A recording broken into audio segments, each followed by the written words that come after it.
Bonjour à tous et bienvenue sur la chaîne. Aujourd'hui on va parler de la fin de Dune partie 2, le film réalisé par Denis Villeneuve.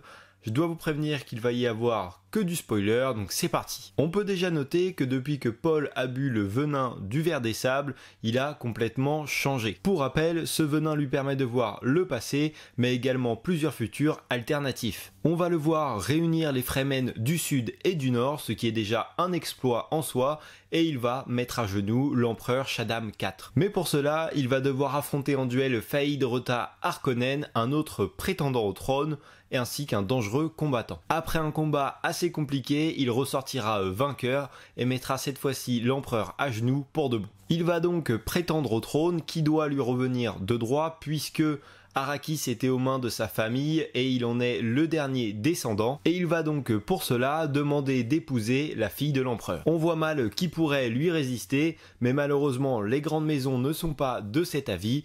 Paul va donc, avec l'appui des Fremen, partir en guerre contre les grandes maisons. C'est la fin du film. On peut également voir à la fin du film que la seule personne à ne pas suivre Paul, c'est Shiny, la personne avec qui il s'était allié et on le voit proche depuis le début du film, mais elle a remarqué un changement depuis que Paul a bu ce venin et la demande de mariage de la fille de l'empereur c'en est trop pour elle et elle décide de s'en aller. On a également appris une autre grosse information, c'est que Paul est en réalité un Harkonnen. Sa mère Jessica est la fille cachée du baron Harkonnen, alors personne ne le savait, même pas elle, mais ils l'ont découvert en buvant ce fameux venin. Et puis par rapport aux autres grandes maisons, Paul possède un avantage de taille.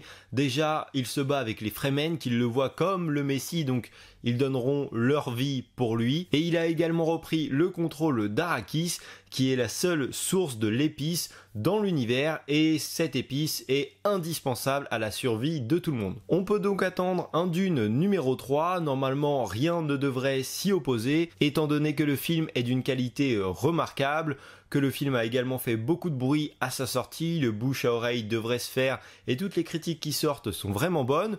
Le premier film avait fait un petit score au box-office mais largement suffisant et rentable, donc c'est pour ça qu'on a pu voir cette suite. Donc à moins d'un gros retournement de situation, on devrait bien avoir notre suite, surtout que certaines sources ont déjà confirmé l'écriture du scénario du troisième volet et que Hans Zimmer, le compositeur des musiques du film, aurait déjà commencé à composer par la suite. Bon, je pense ne rien avoir oublié pour la fin de Dune partie 2, si c'est le cas, n'hésite pas à me le notifier en commentaire, n'hésite pas à liker la vidéo et à t'abonner à la chaîne. Moi je te dis à la prochaine pour une nouvelle vidéo, salut.